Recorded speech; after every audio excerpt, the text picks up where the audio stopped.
speech there. You've obviously put in a lot of research there. Up next we have Alexander Ishak with Babychino.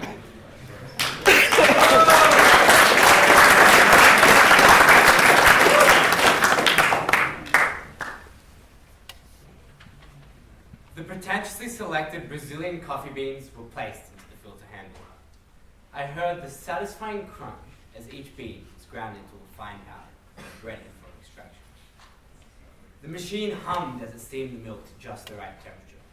The barista began to pour the coffee and the milk together, and with an experienced flick of his wrist, created a frothy finish. Bringing the expertly crafted coffee to my lips, I sipped the epitome of society. Bitter, overheated. Why did I order this? It tastes like crap. Ever since we first witnessed our parents socialize over a cappuccino, we've been drawn to coffee. Either out of curiosity for taste, or because we vied to adultify our every action. Coffee, the stalwart of beverages, seductively lures us with its taste and smell, consuming us with obsession and desire. As most adults do, teachers shake the daily thresholds of sleep with a ritualistic coffee. For some teachers, that desire is so compelling, they'll leave class halfway through an equally compelling lesson for that elusive fix.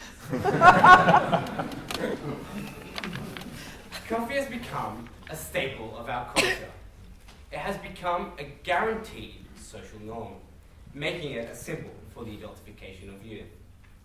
I recently saw this in my younger cousin, who, after purchasing a Babychino, was reveling in the fact that she had now been accepted into the social league of coffee drinkers, almost empowered in this newfound maturity. Ladies and gentlemen, not Holden Caulfield, but let's be honest, it's just milk froth. Now, the question I pose to you is why? Why, as a collective youth, do we consume ourselves with the ever-present desire to adultify, to mature in our actions and behaviors? From our earliest years, we have never ceased to force this maturity upon ourselves, whether it was playing dress-up or buying our first tool set. Though some of us have abandoned these practices, we still continue the adultification process in other ways, such as assuming a great amount of responsibility and demanding to be treated like adults. We have grown up with the desire for instant gratification, where we want everything now. We want to be adults now. We want to be demanded and respected like adults. But why not savor our youth? Although it may seem that the overwhelming majority of adolescents long for adulthood, the irony is that many adults still cling to their childhood. Only recently did I discover this in my own father. He employed the excuse of father-son bonding to launder through the back streets in the dead of night. Well, we spent 3 hours chasing what turned out to be a Zubat. Well, even at this very moment, he's most likely sneaking out of his office to go catch Pokemon. This attachment to childhood is not only seen in my father, but my mother as well, who was reliving her school days by writing a speech for me. Trust me, I tried to stop her, but adults in their childhood. What I'm trying to say is that as youths, we shouldn't try to accelerate the process of maturity. Why would you want to be an adult now anyway? If you're American, you might have to make the hard decision between voting for Donald Trump or Hillary Clinton. Adults are obviously finding this decision hard. This is evident in a recent national survey which had Hillary Clinton at 43%, Donald Trump at 38%. And this was an actual choice. A giant meteor hitting the Earth at 13%. Now, with Donald Trump at 38 and a giant meteor at 13, that means 51% of people were okay with the world coming to an end. So, enjoy being young, youthful, and above all, go catch 'em all.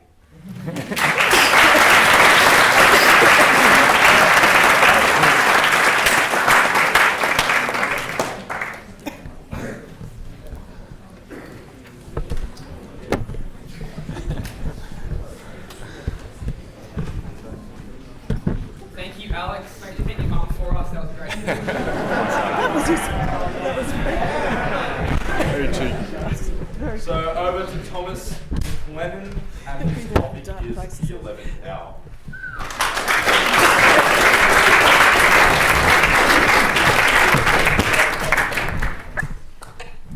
The 11th hour. A phrase used to describe leaving something to the last possible moment.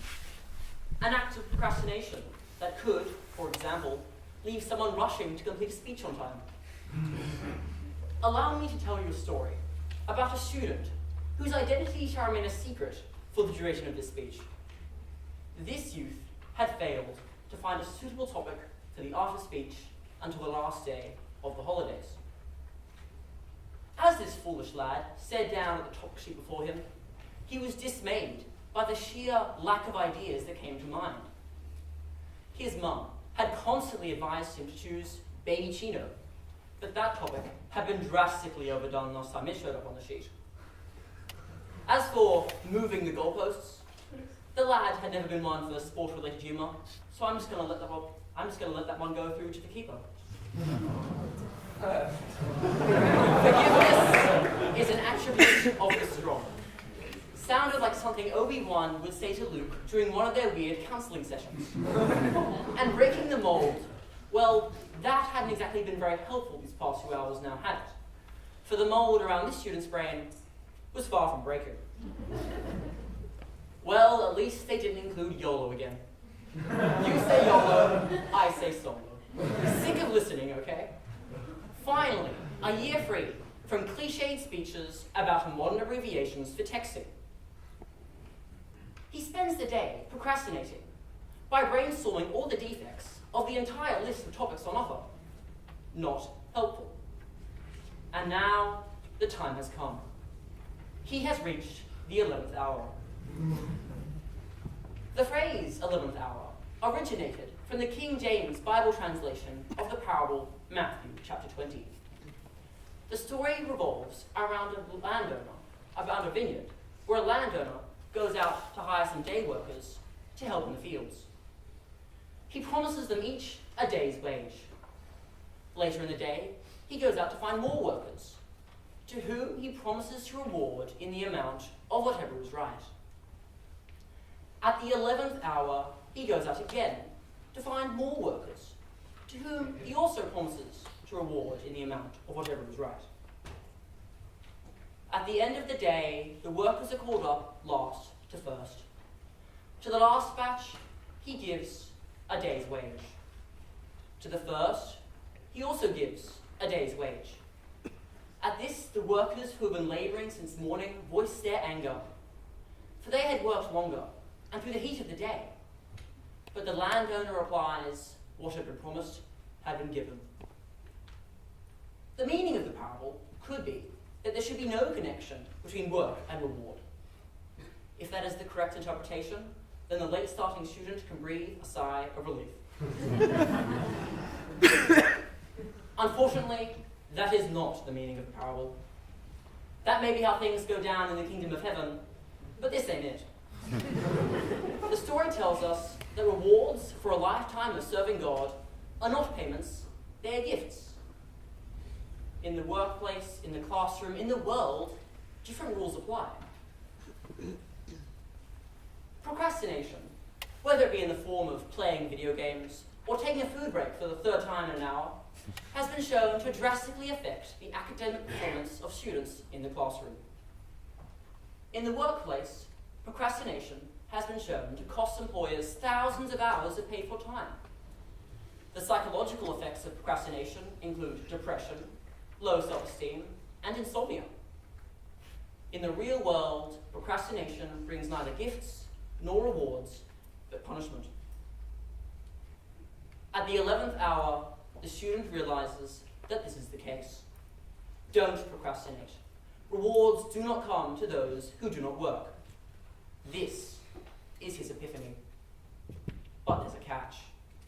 At the 11th hour, I'm afraid it's a little too late to get wise.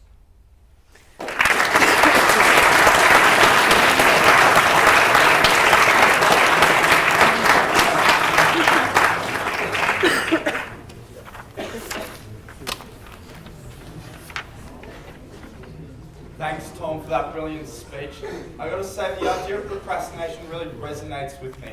But on the other hand, I believe that is a tool that can be utilised for the better. So, over to That concludes the United Speakers. We now have the 10 speakers. First up is Max Marchioni with Those Who Do Not Move, Do Not Notice Their Chains.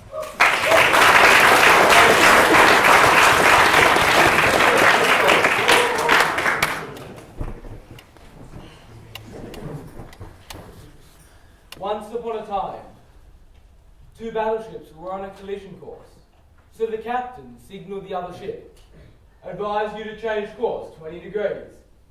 Back came the signal, "Advisable for you to change course." The captain said, "I'm a captain, change course 20 degrees.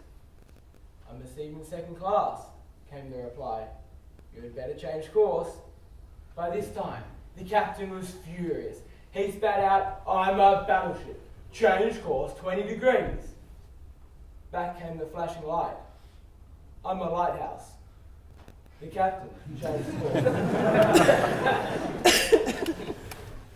Our perceptions, our interpretations, our assumptions, our paradigms of the way things really are, or the way they should be, undermine our ability to make objective choices, to innovate, to create. Our paradigms chain us. Those who do not move do not notice the chains. Our minds are pre-wired with paradigms. We rarely question their accuracy. We simply assume that the way we see things is the way they really are or the way they should be. Like the captain, the way we see things is the source of the way we think and the way we act.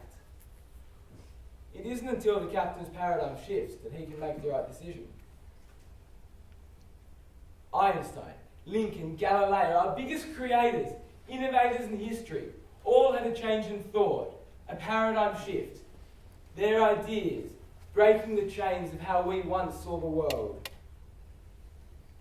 Street directory to GPS, analog to digital, wired to wireless. A video game that works by people exercising, walking. What a ridiculous idea. The more aware we are of our paradigms, the more we can examine them, test them against reality, and thereby change them. Think differently, act differently, see differently. We can notice the change.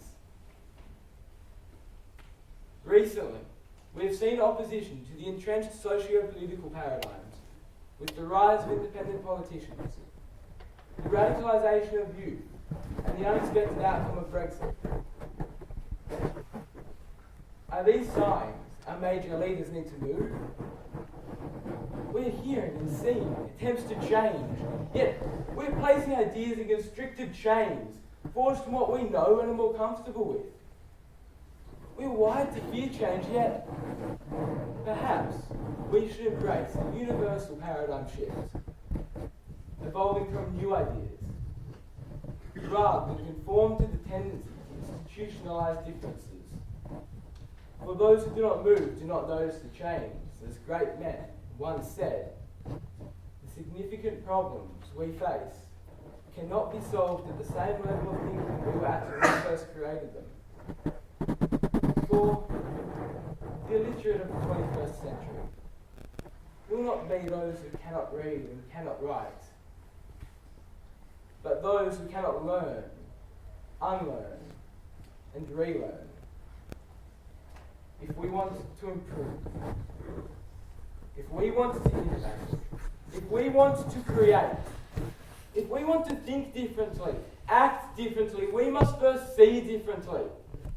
We must contravene the concerted beliefs of our paradigms, our world if we want to change. For those who do not move, do not notice the change.